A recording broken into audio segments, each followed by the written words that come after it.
kalau kita mau berhasil ini, saya sih ya, kalau kita berhasil itu resepnya saya yang pertama, kita harus punya teachable spirit, punya semangat belajar, punya semangat untuk diajari, semangat untuk dikandani, mudah diarahkan gitu, teachable spirit.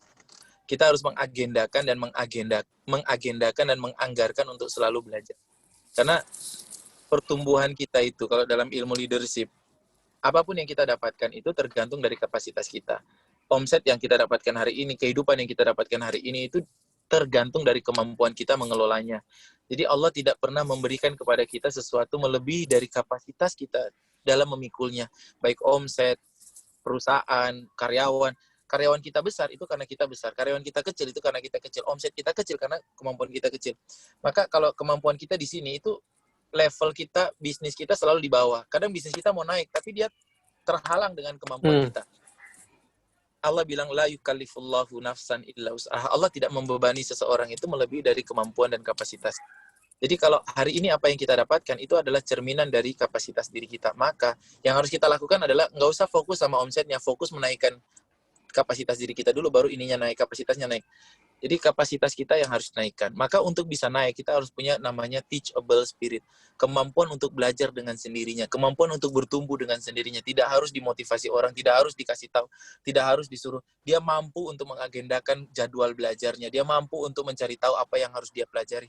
Kalau kita bisa menjaga ritme ini, dalam 1 tahun kita belajar terus-menerus, maka kita akan menemukan perubahan yang sangat luar biasa dalam kehidupan kita. Itu karakter pertama yang dimiliki oleh orang sukses. Karakter kedua yang dimiliki oleh orang sukses namanya speed in implementation. Speed in implementation.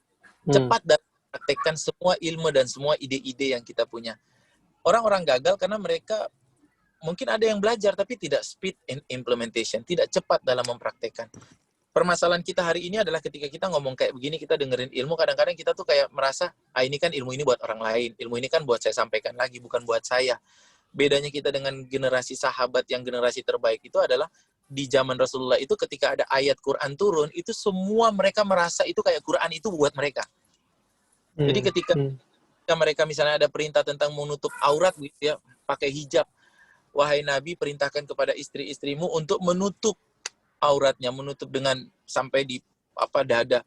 Itu langsung Aisyah langsung narik horden itu langsung ditutup. Jadi semua perintah itu mereka merasa buat mereka. Ketika ada perintah homer itu haram, langsung semua pulang ke rumah, buang homer-homernya. Masalah kita hari ini adalah ketika kita mendapatkan ilmu, kita merasa, ini kan buat nanti aja, ini kan bukan buat saya, ini kan buat. Jadi tidak langsung pengen, gua harus langsung melakukannya. Nah itu kadang-kadang kayak begitu. Jadi ada delay antara ilmu yang didapatkan dengan praktek yang semakin lama delaynya, semakin kualitas ilmunya semakin menurun. Jadi speed in implementation itu karakter kedua. Dan karakter yang ketiga yang dimiliki oleh orang sukses itu dia punya kemampuan untuk keep moving in uncertainty condition.